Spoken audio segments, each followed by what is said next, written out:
എൻ്റെ കർത്താവിൻ്റെ ഉന്നതമായ നാമത്തിൽ, സഭയുടെ അധികാരത്തിൽ, കുരിശടയാളത്തിൽ, ദൈവശക്തിയാൽ ഞാൻ നിന്നെ ഈശ്വരനാമത്തെ ആശീർവദിക്കുന്നു. ഇന്ന് നിൻ്റെ വഴികൾ, നിൻ്റെ ചിന്തകൾ, നിൻ്റെ ആലോചനകൾ, കർത്താവെ, അങ്ങയുടെ മക്കൾ ഇന്ന് പല കാര്യങ്ങളും ചിന്തിച്ചിരിക്കുന്നു, പലരും ആലോചിച്ചുറച്ച് അങ്ങനെ പോകാമെന്ന് ചിന്തിക്കുന്നു. ചിലപ്പോൾ ഇത് വേസ്റ്റായി പോകാൻ സാധ്യതയുണ്ട്. ചിലപ്പോൾ ഓരോ ദിവസവും ഇങ്ങനെ വർക്ക് ചെയ്ത് അവസാനം ഒരു റിസൾട്ടും ഇല്ലാതെ പോണവരുണ്ട്. ആലോചനകളെല്ലാം വ്യർത്ഥമായി പോയി. കർത്താവേ, ആലോചനകൾ വ്യർത്ഥമാക്കിയെന്നുണ്ടാകുന്ന ഈശോയെ, അങ്ങേ കൂടാതെയുള്ള ആലോചനകളാണ് പലപ്പോഴും വ്യർത്ഥമായി പോകുന്നത്. ബൈബിളിലെ പ്രധാനപ്പെട്ട പ്രമേയമാണ് കർത്താവ് അവൻ്റെ ആലോചനകൾ വ്യർത്ഥമാക്കിയെന്ന്. അഹിതോഫേലിൻ്റെ ആലോചനയെക്കുറിച്ച് പറയുമ്പോഴാണ് ആലോചനകൾ വ്യർത്ഥമാകണത്. ദൈവികമായ പദ്ധതികളെ കുറിച്ച് അല്ലാതെ നമ്മൾ ആലോചിച്ചാൽ ആലോചനകൾ വ്യർത്ഥമാകും.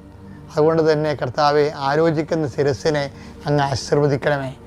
അത് നടപ്പിൽ വരുത്താൻ പോകുന്ന സമയങ്ങൾ ബാലാമിൻ്റെ കഴുതയെപ്പോലെ അത് നടപ്പിൽ വരുത്തുമ്പോഴേ കർത്താവെ, അത് അങ്ങ് ആഗ്രഹിക്കണം. അല്ലെന്നുണ്ടെങ്കിൽ കഴുത വഴിമുടക്കണ പോലെ കർത്താവെ, നടപ്പിൽ വരുത്തുന്ന സമയത്ത് അതിനെ വഴിമുടക്കിക്കൊണ്ട് ദൈവത്തിൻ്റെ വഴികളിലൂടെ സഞ്ചരിക്കാൻ ഇടയാക്കണം പ്രാർത്ഥിക്കുന്നു. എൻ്റെ കർത്താവിൻ്റെ ഉന്നതമായ നാമത്തെ ആസ്വദിക്കുന്നു. നിൻ്റെ തൊഴിൽ സംരംഭങ്ങൾ ആശീർവദിക്കുന്നു.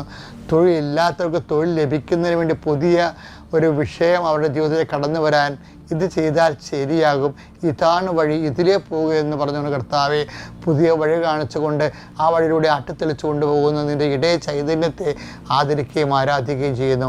എൻ്റെ കർത്താവിൻ്റെ ഉന്നതമായ നാമത്തിൽ ഒരു ഗതിയും പരഗതിയും ഇല്ലാതെ ഇരുട്ടുമുടി കിടക്കുന്ന കുടുംബങ്ങളിലെ വെളിച്ചമുണ്ടാവട്ടെ എന്ന് പറഞ്ഞപ്പോൾ വെളിച്ചമുണ്ടായതുപോലെ കർത്താവെ, നിൻ്റെ 100% നിൻ്റെ കഴിവിനാൽ അങ്ങയുടെ മക്കളുടെ ജീവിതത്തിൽ മൊത്തം ഇരുട്ടായിപ്പോയിരുന്നവരുടെ ജീവിതത്തിൽ വെളിച്ചമായി അവിടെ കഴിവ് കൊണ്ടല്ലാതെ നിൻ്റെ കൃപ കൊണ്ട് സംഭവിക്കാൻ ഇടയാക്കണമേ.